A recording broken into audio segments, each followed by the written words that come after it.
keinginan untuk memperbaiki kehidupan rakyat. Itu arti yang murni dari politik.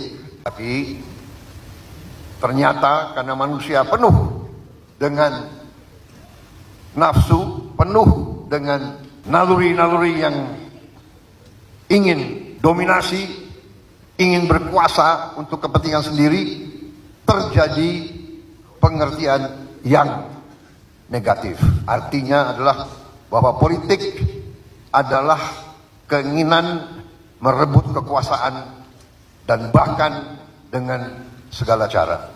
Kekuasaan itu harus diminta dari rakyat. Rakyat harus memberi kekuasaan secara sukarela, secara legowo, secara ikhlas. Baru si penerima kekuasaan harus menerima kekuasaan dan menggunakan kekuasaan dengan searif-arifnya, dengan sejujur-jujurnya, dan dengan seutuhnya bekerja untuk yang memberi kekuasaan tersebut. Baru suatu negara itu berhasil. Negara yang berhasil adalah negara di mana semua rakyat bisa hidup dalam kecukupan. Kemakmuran dirasakan oleh seluruh rakyat Indonesia. Itu tujuan kita. Saudara-saudara sekalian, dalam kurun waktu 80 tahun kita telah mengalami pasang surut. Kita pernah mengalami perang ideologi. Kita pernah mengalami perang saudara. Kita pernah mengalami gangguan-gangguan dari mana-mana. Tapi alhamdulillah kita sekarang utuh, kita sekarang kuat, kita sekarang masih berdiri di atas kaki kita sendiri. Kita mengerti banyak kekurangan. Antara lain, kita tidak bisa pungkiri korupsi masih sangat berlaku di bangsa kita. Memang kita mengerti hampir semua negara ada korupsi, tapi korupsi di kita harus kita akui, menurut saya dalam keadaan yang sangat-sangat memprihatinkan. Rakyat sudah mengerti, rakyat tahu, dan pemerintah yang saya pimpin, saya sendiri sebagai mandataris, penerima mandat dari rakyat, penerima kekuasaan dari rakyat, saya bertekad untuk memenuhi janji dan sumpah saya kepada bangsa dan rakyat Indonesia.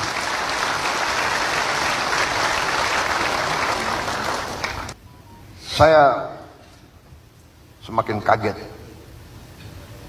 Saya tidak menduga parahnya korupsi tersebut.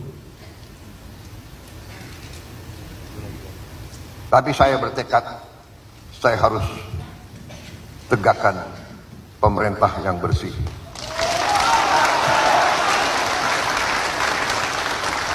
Hanya dengan pemerintah yang bersih, Indonesia bisa bangkit. Saudara-saudara sekalian, kekayaan kita luar biasa. Tapi kita harus akui kelemahan dari elit kita, kelemahan dari mereka-mereka yang kita anggap pinter dan cemerlang, ternyata kalah pinter dengan koruptor dan penipu-penipu dan manipulator-manipulator. Saudara-saudara sekalian, saya ambil kesimpulan dan akan saya panggil Jaksa Agung, semua penegak hukum. Koruptor-koruptor itu memang luar biasa lihainya dan merugikan bangsa cukup parah. Dan korupsi yang paling besar, penyimpangan yang paling besar itu yang setengah korupsi, atau korupsi yang tersamar, ya, seolah legal tapi nyolong. Ini pinternya orang pinter. Repotnya orang pinter itu sering pinter nyolong. Kalau saya cerita berapa ratus T uang negara yang hilang hampir tiap tahun, mungkin kalian nggak geleng-geleng kepala lagi. Harus panggil dokter. Perampokan sistemik. Sistem yang dibuat dan kelengahan elit kita selama ini sehingga kekayaan kita terkeruk. Sebagai contoh, di Bangka Belitung yang untuk cukup lama menjadi pusat tambang timah terkemuka di dunia,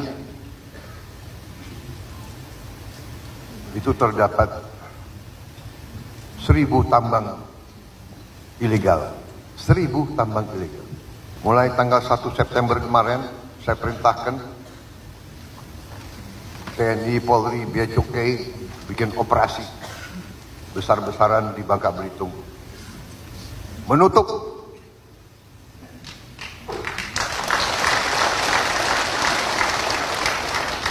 yang selama ini hampir 80% hasil timah tiap tahun diselundupkan tiap tahun. 80% timah kita tutup, dan nyelundupnya macam-macam. Ada yang pakai kapal, ada yang pakai ferry, ada yang pakai, sekarang tutup, tidak bisa keluar, sampan pun tidak bisa keluar. Kita perkirakan September, Oktober, November, Desember kita bisa selamatkan 22 triliun. Tahun depan kita perkirakan kita bisa selamatkan 45 triliun. Dari 2 pulau ini saja. Tetapi yang lebih merisaukan tapi juga memberi harapan, ternyata limbahnya memiliki nilai yang sangat tinggi, karena limbahnya ternyata berisi mineral-mineral yang disebut tanah jarang, rare earth. Jadi saudara-saudara, mungkin pejabat-pejabat kita tidak mengerti, dia kira limbah, padahal tanah jarang. Makanya ini sekarang saya perintahkan Bea Cukai itu harus merekrut beberapa ahli-ahli kimia supaya ngecek. Dia lihat pasir, padahal ini pasirnya nilainya luar biasa. Saudara-saudara, di banyak bidang sama, nikel, batu bara, boksit, hampir semua terdapat tambang-tambang ilegal yang sangat besar dan sangat banyak. Ini saya perintahkan untuk segera ditertibkan, dibersihkan. Tambang ilegal ditutup atau diambil alih untuk negara. Saudara-saudara sekalian, bila kita tegakkan ini, insya Allah penerimaan negara jauh lebih besar, kebocoran-kebocoran kita tutup, sehingga negara akan punya kemakmuran. masalah ini ternyata menyinggung kekuatan-kekuatan besar yang selama ini menikmati penyimpangan sistemik ini, dan mungkin mereka terusik, mungkin mereka sedang menyusun perlawanan, dan kita terus investigasi kerusuhan-kerusuhan beberapa saat yang lalu yang kita melihat indikasi ada keterlibatan kekuatan-kekuatan tertentu untuk bikin gaduh, untuk menghentikan pembangunan dan kebangkitan ekonomi Indonesia. Karena mereka tidak ingin Indonesia makmur, mereka tidak ingin rakyat Indonesia hidup sejahtera, mereka ingin meneruskan paradoks yang kita alami sekarang. Kekayaan begitu besar hanya dinikmati oleh segelintir orang saja. Ini yang akan saya lawan, ini akan saya. Dan saya berharap saudara-saudara sekalian, semua partai politik termasuk PKS bersama saya, mari kita lawan ini.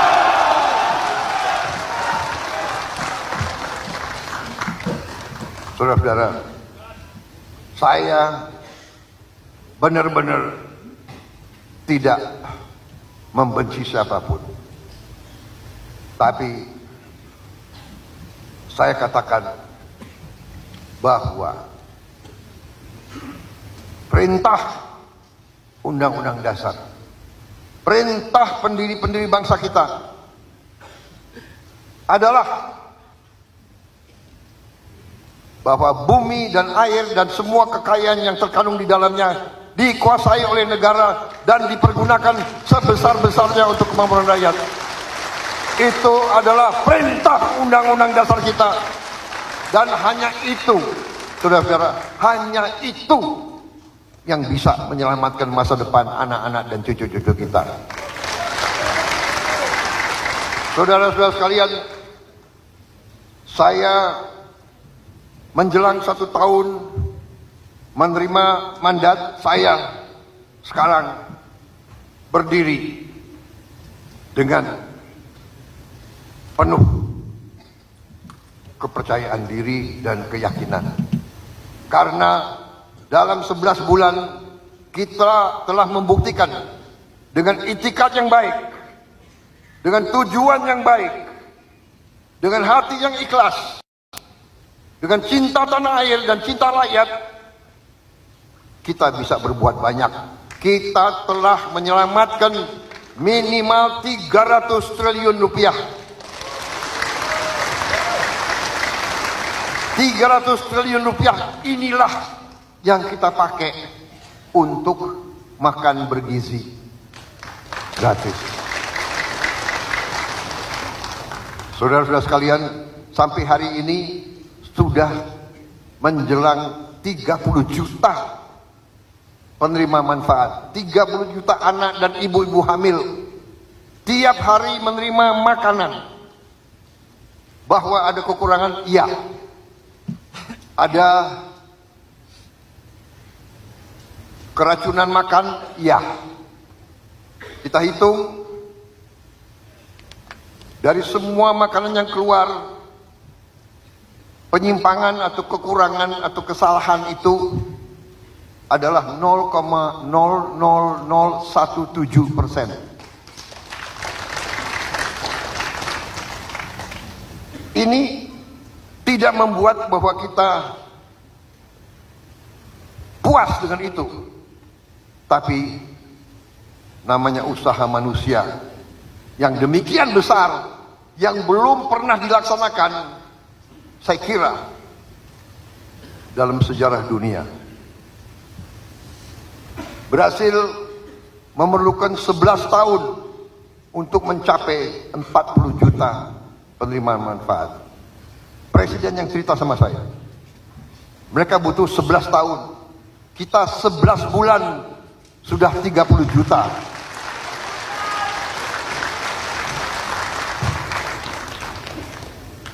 Ada kekurangan? Ada. Tapi manfaatnya sangat-sangat besar. Kita tidak bisa menduga. Kita mungkin PKS yang di daerah-daerah merasakan pasti. Tapi banyak elit Indonesia tidak bisa menduga bahwa anak-anak kita, rakyat kita makan nasi pakai garam. Ini kita buktikan bahwa kita bisa memberi sesuatu, memberi bantuan, memberi apa yang mereka butuh. Saudara-saudara sekalian, dengan program makan bergizi ini menjadi strategis, menjadi sesuatu yang di luar ekspektasi kita. Ternyata dengan makan bergizi ini kita bisa menciptakan lapangan di akhir tahun, di awal tahun depan, Januari Februari, 1,5 juta lapangan kerja baru. Kita telah berhasil menghidupkan ekonomi rakyat, bahwa tiap hari kita butuh telur, kita butuh sayur, kita butuh ikan, kita butuh ayam, kita butuh bahan-bahan dari kampung-kampung itu sendiri, dari kecamatan-kecamatan itu sendiri. Di puncaknya nanti tahun depan kita akan gelontorkan 335 triliun kita kirim ke desa-desa, saudara-saudara. Yang selama berapa puluh tahun uang dari daerah mengalir ke Jakarta, dan di Jakarta sering mengalir ke luar negeri, menetap di luar negeri dan tidak tinggal di Indonesia. Kita balik sekarang, uang masuk ke desa-desa.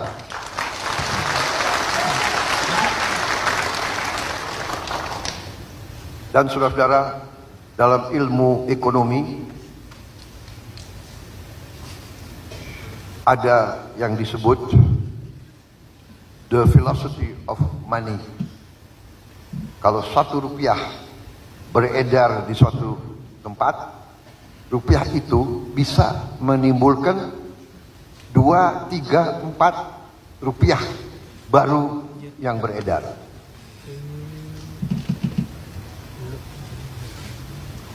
Jadi saudara-saudara, kita bisa bayangkan kegiatan ini yang saya sebut tadi 300 triliun itu bisa menciptakan kehidupan ekonomi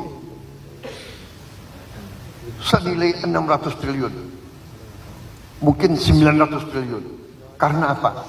Karena tiap hari rakyat desa itu tahu bahwa dapur itu memerlukan sekian ratus kilo beras, sekian timun, sekian sayur, sekian ikan, sekian telur, sekian ayam. Jadi dia punya captive market, dia punya off take, dia punya sesuatu harapan yang pasti. Petani-petani kita dari dulu justru waktu panen dia risau. Waktu panen harga jatuh. Tapi sekarang, karena yang akan menerima, yang akan mengambil hasilnya adalah rakyat sendiri, adalah saudara-saudara mereka sendiri, adalah pemerintah mereka sendiri. Jadi mereka punya jaminan pasar, mereka tidak akan punya panen yang tidak terserap. Ini saudara-saudara sasaran kita, dan ini kita sudah hampir sampai di titik itu. Jadi saudara-saudara, 30 juta kita bangga. Kita risau, masih ada. Makanya kita tertibkan semua SPPG, semua dapur, kita sudah bikin SOP, semua alat harus dicuci pakai alat yang modern, tidak terlalu mahal, untuk membersihkan, membunuh semua bakteri. Kita juga perintahkan semua dapur harus punya test kit, alat uji, sebelum distribusi harus diuji semuanya, dan langkah-langkah preventif lainnya. Saudara-saudara, kita mengerti 30 juta suatu prestasi, tapi ingat, sasaran kita masih jauh. Sasaran kita adalah 82 juta penerima manfaat. 30 juta kita boleh bangga, tapi saya sebagai presiden masih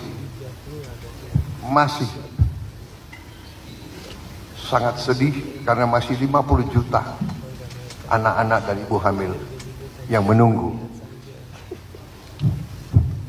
Tapi kita tidak bisa paksakan untuk lebih cepat. Sekarang saja bisa terjadi penyimpangan. Bayangkan kalau kita paksakan dengan secepat-cepatnya, mungkin penyimpangan dan kekurangan bisa lebih dari itu. 30 juta prestasi, dan saya yakin ini akan meningkat. Ya, tidak linier, tapi akan meningkat. Tapi saudara-saudara, rawi-rawi rantas, malang-malang putung, kita tidak takut dengan kesulitan, kita tidak takut dengan tantangan, kita tidak boleh gentar dengan masalah. Kita selesaikan, kita hadapi, kita atasi, kita kerja keras untuk rakyat yang kita cintai, saudara-saudara. Sistem ini harus kita perbaiki, dan insya Allah dengan dukungan saudara-saudara kita akan memperbaiki sistem ini. Tidak ada pilihan lain untuk menyelamatkan yang sekian ratus juta rakyat. Kita harus berani memperbaiki sistem yang keliru, sistem yang salah, sistem yang memungkinkan kekayaan kita diambil tiap hari, tiap bulan, dibawa ke luar negeri dan tidak kembali ke Indonesia. Ini harus kita hentikan dan akan kita hentikan. Saya mohon doa saudara-saudara, saya mohon dukungan saudara-saudara supaya Presiden Prabowo Subianto lebih berani lagi.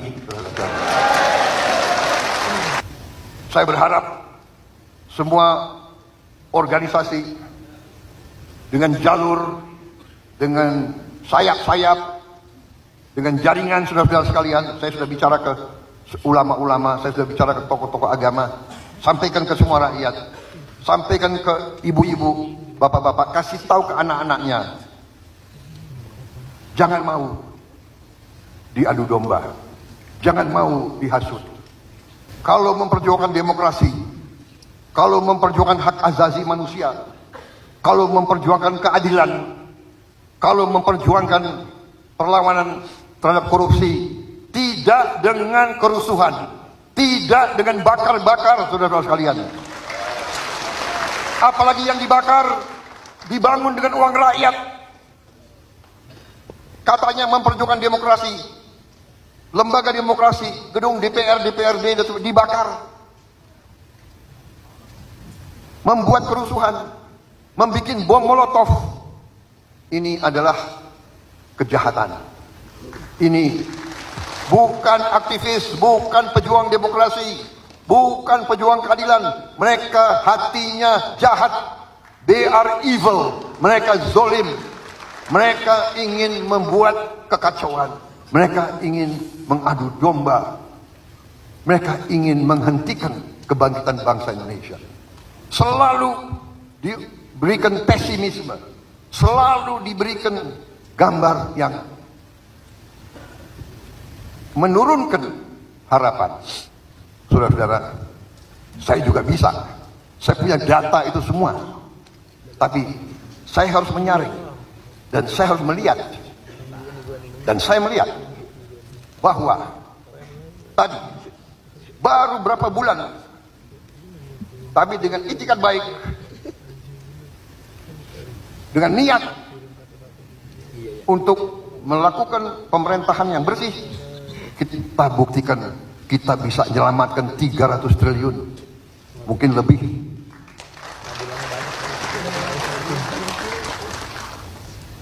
Di semua bidang banyak kekurangan. Makanya kita kerja keras. Kita kerja keras. Saya kasihan sama menteri-menteri saya sebetulnya.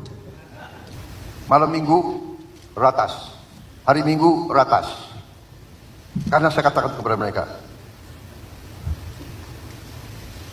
saya kutip apa yang disebut oleh Bung Karno pernah, the hungry stomach cannot wait. Perut yang lapar tidak bisa menunggu. Anak-anak yang berharap tidak boleh menunggu lama-lama lagi.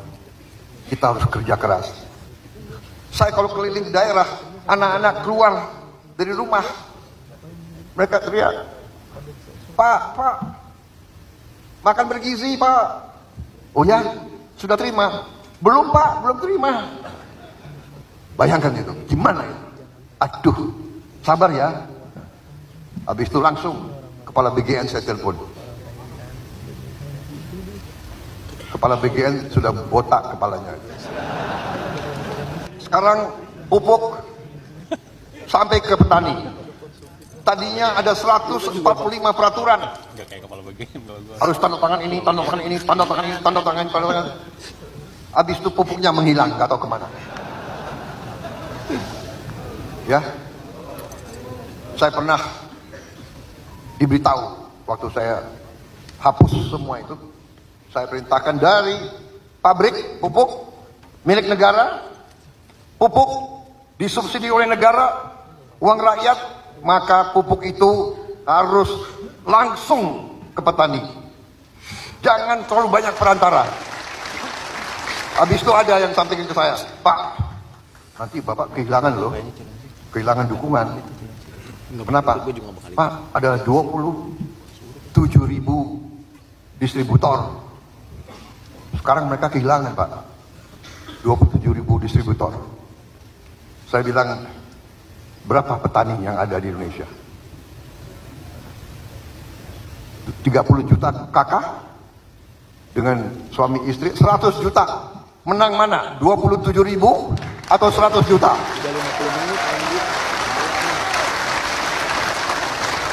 Dan saya sudah lama jadi orang Indonesia. Saya tahu itu distributor itu ya. Saya tahu itu. Ponakannya bupati, sepupunya, tim suksesnya. Maaf deh. Kan kita sudah lama jadi orang Indonesia, ya kan?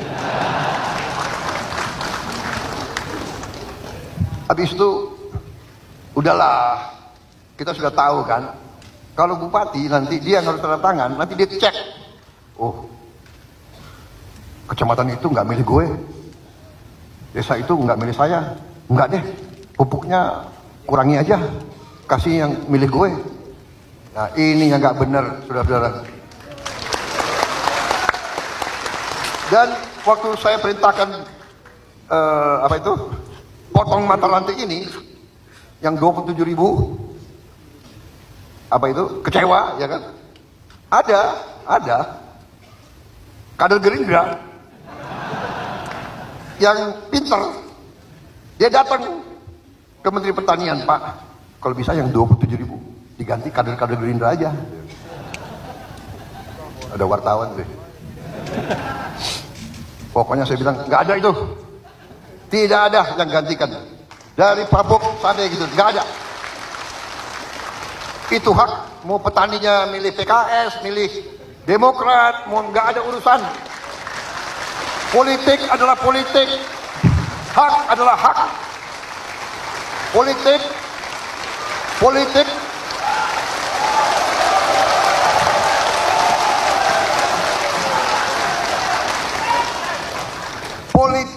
itu di kotak suara.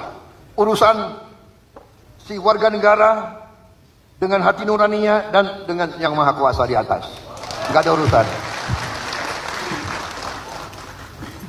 Namanya kader kan, lihat kesempatan, nggak ada. Nggak ada kader-kader Gerindra yang datang-datang lagi ke menteri-menteri. Macam-macam lagi, nggak ada itu. Ya, saudara-saudara, ternyata cek Sumatera Barat. Pupuk lancar nggak di situ? Aku kalah juga di Aceh, ya kan? Coba cek. Ya kan? Pupuk lancar nggak? Coba cek. Bupati-bupati PKS, ya kan? Nggak ada. Kita harus dewasa. Kita harus jadi bangsa yang dewasa. Kita ingin menang, tapi kita juga harus siap kalah. Kalau mau belajar kalah, belajar dari Prabowo Subianto.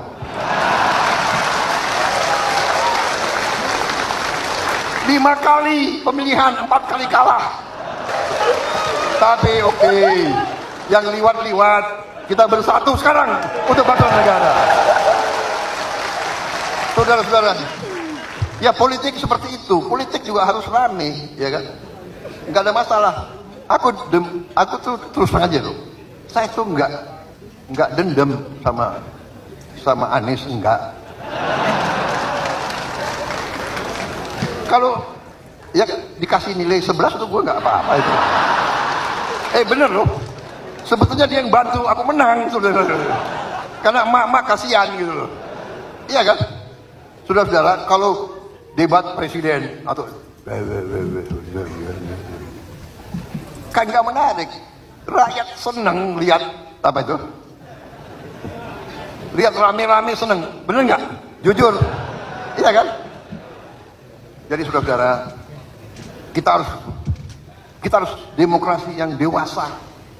Ya kan? Siapa presiden, siapa wakil presiden, siapa ya oke. Yang penting siapapun kita bersatu, kita kerja untuk bangsa dan negara. Kita akan membentuk koperasi desa dan kelurahan di 80.000 desa. Saudara-saudara sekalian. Ini akan terwujud dan rakyat akan nanti punya kekuatan ekonomi. Karena kita anggap semua penduduk desa itu otomatis jadi anggota koperasi desa Merah Putih tersebut. Otomatis. Jadi dia akan dapat barang-barang dengan harga yang semurah-murah yang kita bisa capai. Kita percepat mata rantai distribusi. Semua produksi mereka kita bisa serap. Kita akan bikin supermarket milik koperasi di setiap kabupaten. Kita akan bikin hypermarket di tiap provinsi dan hypermarket di pusat Indonesia. Jadi semua produk dari petani kita, nelayan kita, UMKM kita beri tempat, beli pasar yang baik, yang bagus. Saudara-saudara sekalian, bahwa hitungan kita akan meringankan beban hidup rakyat kita dengan signifikan. Beras akan murah, minyak goreng akan murah, LPG bersubsidi akan sampai, pupuk bersubsidi harus sesuai harga jual, dan nanti kita akan bikin tenaga surya di tiap desa, sehingga nanti tiap desa kita akan mandiri. Saudara, kita akan membangun ratusan ribu rumah. Memang ini tidak bisa seketika, tapi dalam minggu-minggu akan datang, bulan-bulan akan mendatang, kita akan perlihatkan, membuktikan kepada rakyat real. Kita serius, tanah-tanah negara yang belum dimanfaatkan secara maksimal kita peruntukkan untuk perumahan rakyat tercapai. Tidak semata-mata selalu untuk perumahan mewah.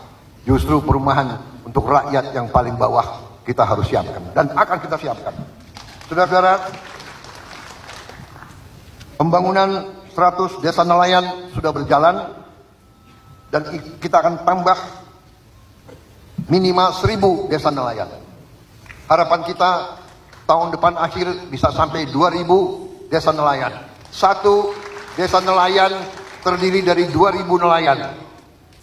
Kalau 2000 desa nelayan berarti 4 juta nelayan. Dengan istri dan anak 2 itu berarti 16 juta. 16 juta saudara-saudara kita penghasilannya akan meningkat. Yang tadinya tidak punya pabrik es akan punya pabrik es. Yang tadinya tidak punya dermaga akan punya dermaga. Yang tadinya tidak punya gudang cold storage akan punya gudang cold storage. Saudara-saudara, kita sudah uji coba satu desa nelayan di Papua, di Biak. Ternyata penghasilan nelayan itu naik minimal 60%. Ada yang naiknya 100%. Kita akan bangun 20.000 hektar tambak di Pantura, Jawa Barat sebagai awal. Ini akan membuka 130.000 lapangan kerja. Saudara-saudara sekalian, kita juga sudah merintis cetak sawah baru 480.000 hektar. Yang sudah dikerjakan adalah 280.000 hektar. Saudara-saudara, produksi beras kita tertinggi sepanjang sejarah NKRI, tertinggi. Dan masalahnya sekarang adalah kita kekurangan gudang. Karena itu saya sudah mengalokasikan 100 gudang baru untuk Bulog. Akan bangun 100 gudang baru, masing-masing di tanah sekitar 5 hektar gudang tersebut. Gudang modern yang bisa, dan itu mereka hanya butuh 5 triliun, 5T. Karena macam kebocoran dan korupsi yang kita cegat, sekarang Presiden Republik Indonesia agak gagah sedikit. Kalau untuk kepentingan rakyat, setuju, turunkan uang segera. Saudara sekalian. Kalau untuk hura-hura, kita kurangi. Maaf, kita kurangi kunjungan-kunjungan kerja anggota-anggota DPR.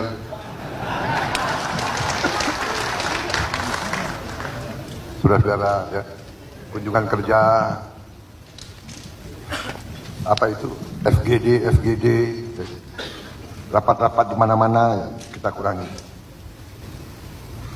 Kita juga akan modernisasi 1.500 kapal nelayan. Ini akan menghasilkan 600.000 lapangan kerja baru. Gaji guru sudah kita tingkatkan dan kita sudah memberi tunjangan layak bagi guru-guru non-ASN. Dan sekarang tunjangan guru ditransfer langsung ke rekening penerima. Enggak lewat ini karena kita sudah lama jadi orang Indonesia. Ya, lewat potong sedikit. Ya, lewat potong sedikit. Ya sudahlah, ya kan. Sudah lama jadi orang Indonesia.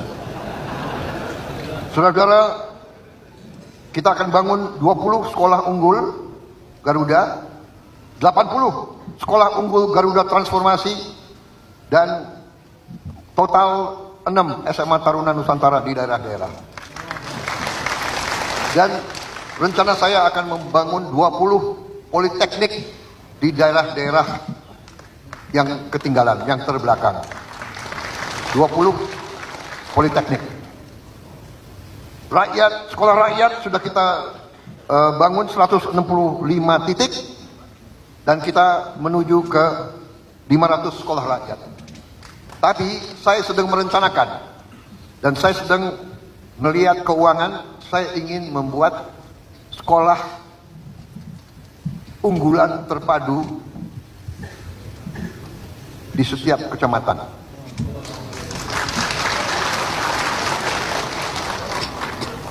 Saya tidak tahu berapa tahun akan tercapai, Tapi kita harus berani mulai, saudara-saudara sekalian. Jadi menghadapi masalah membutuhkan keberanian, bukan jiwa yang kecil. Tentukan tujuan, kerahkan pikiran, tenaga, rencanakan dengan baik, cari sumber daya, wujudkan, atasi masalah. Dan nanti akan ada yang nyinyir, apakah bisa? Uangnya dari mana? Uangnya dari yang bocor-bocor itu, Bung. Saudara-saudara, tahun ini juga akan kita bagi 330.000 layar digital interaktif. Satu layar tiap sekolah di seluruh Indonesia. Termasuk 330.000 termasuk pesantren. Di tiap sekolah tahun ini baru satu tiap sekolah. Tapi tahun depan kita akan tambah 3 layar tiap sekolah. Jadi nanti tiap sekolah akan punya 4 layar. Di layar itu, bagi sekolah-sekolah yang di daerah kesulitan guru-guru tertentu, kita akan siarkan pelajaran dari pusat dengan guru-guru terbaik, dengan animasi. Dan layar ini ternyata adalah layar interaktif. Jadi dari pusat kita bisa buka, kita cek SMP sekian, desa sekian, kecamatan sekian, kita buka, tak, kelihatan gurunya ada atau tidak. Ya kan? Kita bisa monitor. Saudara-saudara, ini jalan pintas kita. Kita harus kerahkan semua upaya kita untuk tingkatkan kemampuan pendidikan anak-anak kita. Anak-anak kita adalah masa depan kita. Bangsa Indonesia harus terdiri dari rakyat yang pandai, yang kuat, yang semangat, yang berani, yang gembira. Ini yang kita harapkan dari sekolah-sekolah kita. Saudara-saudara, salah satu prestasi kita yang harus kita syukuri, kita telah membentuk suatu dana Sovereign Wealth Fund, dana kedaulatan, yang kita beri nama Danantara Indonesia. Danantara adalah singkatan Daya Anagata Nusantara. Daya, energi, kekuatan, Anagata, masa depan Nusantara. Jadi dana ini adalah kekuatan energi masa depan Indonesia. Ternyata kaget, banyak di antara kita termasuk saya tidak menduga kalau kita kumpulin semua aset milik negara, nilainya adalah lebih dari 1.000 miliar dolar. 1 triliun 1060. Kumpulin semua. Ternyata kita ketemu aset di sini, aset di sini, aset di sini. Luar biasa. Jadi banyak birokrat kita yang pinter sembunyikan aset. 1.000 triliun. Tinggal manajemen. Saya perintahkan bersihkan itu BUMN.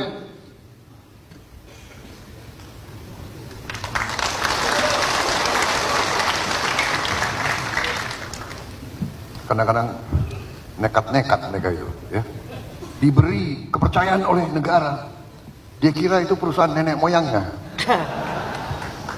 Perusahaan rugi, dia tambah bonus untuk dirinya sendiri. Brengsek banget ini.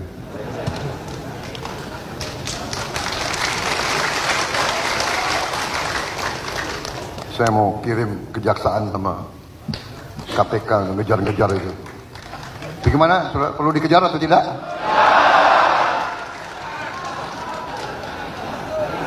Nanti dibilang Prabowo kejam.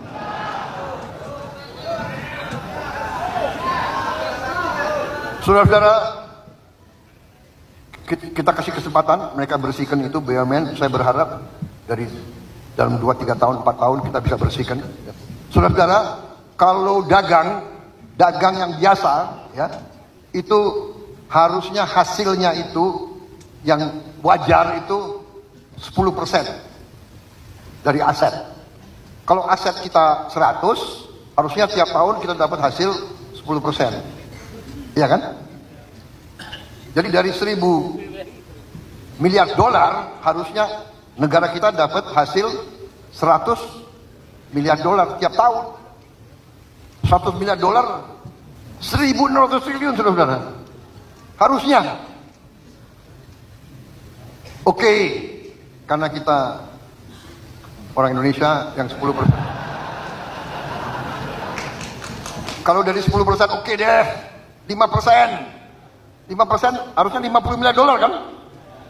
Berarti 800 triliun. Iya kan? Enggak defisit kita. Enggak juga 5%. Ya udah deh, enggak 5%, 3%. Enggak juga. Tapi kita kasih target mereka ini dalam 3 tahun. Kita tunggu. Kita tunggu hasil mereka. Insya Allah akan mencapai yang kita harapkan. Saudara-saudara, saya percaya dan antara akan menciptakan jutaan lapangan kerja. Jutaan lapangan kerja. Cek kesehatan gratis pertama kali dalam sejarah Republik Indonesia, sekarang sudah sampai 36 juta warga negara, termasuk ibu hamil. Saudara-saudara, pemerintah sudah berhasil menguasai kembali 3,2 juta hektar kebun kelapa sawit yang bermasalah, yang melanggar aturan, yang tidak tertib, yang tidak memenuhi kewajiban-kewajibannya. Sudah dikasih tahu peringatan berkali-kali, bandel tidak mau, kita kuasai kembali. Tidak ada alasan, kita kembali sekarang milik negara. Dan ini akan membuka lapangan kerja minimal 1 juta lapangan kerja. Karena kita perintahkan kebun-kebun kelapa sawit itu harus nanti lahan-lahannya dibagi dalam bentuk inti rakyat. Jadi tiap rakyat yang perlu dan yang ingin, yang akan kita bagi 2 hektar masing-masing untuk dikelola. Jadi bukan korporasi besar kerjasama dengan rakyat kecil. Ini yang kita inginkan. Ini adalah ekonomi kekeluargaan yang kuat, menarik, yang lemah. Sama-sama kita meraih kemakmuran, saudara-saudara sekalian. Kita juga harus segera bangun tanggul laut Pantura Jawa. Untuk selamatkan pantai utara Jawa, segera akan kita mulai membangun tanggul sepanjang 535 km. Saudara-saudara, ini akan selamatkan 50 juta rakyat kita. Dan juga begitu banyak kawasan industri di pantai utara. Dan ini mungkin membutuhkan waktu yang tidak sedikit. Perhitungan kita mungkin ini butuh 20 sampai 25 tahun. Tapi kita tidak boleh ragu-ragu. Minimal kita mulai sekarang. Nanti ada generasi-generasi yang akan selesaikan. Perjalanan 1000 km dimulai oleh satu langkah. Langkah itu harus kita lakukan dengan keberanian dan keputusan. Saudara-saudara sekalian, dalam APBN 2026 yang baru saja disetujui, dari alokasi tersebut 1.377 triliun akan langsung ke rakyat, tidak kemana-mana, langsung ke rakyat, yaitu teruskan program keluarga harapan, beasiswa, sembako, bantuan iuran BPJS, renovasi sekolah, cek kesehatan gratis, dan semua program kita. Ini berarti ekonomi kita akan bangkit. Saudara-saudara sekalian, demikian yang ingin saya sampaikan kepada saudara-saudara sekalian. Terima kasih dukungan Partai PKS. Mari kita bahu-membahu, rapatkan barisan, bekerja untuk rakyat. Saya minta saudara-saudara sampaikan kepada semua keluarga besar saudara, jaringan saudara, bahwa Indonesia punya masa depan yang cerah. Syaratnya kita harus pandai menjaga dan mengelola kekayaan kita. Saudara-saudara sekalian, untuk menyelamatkan kepentingan rakyat, saya tidak akan ragu-ragu menegakkan Undang-Undang Dasar dan semua perundangan yang berlaku di Indonesia. Kalau ada yang menganggap pemerintah Indonesia ini bodoh, pemerintah Indonesia lemah, pemerintah Indonesia bisa dibeli, kalau ada yang menganggap itu terus, saya kira mereka akan terus kaget. Karena kita akan buktikan bahwa pemerintah Indonesia yang sekarang tidak gentar dan tidak ragu-ragu menegakkan kebenaran dan keadilan. 1-2 Cempaka Biru, 3-4 dalam Jambangan. Biarlah saudara mendapat kawan baru, kawan lama dilupa jangan. Wassalamualaikum warahmatullahi wabarakatuh. Allah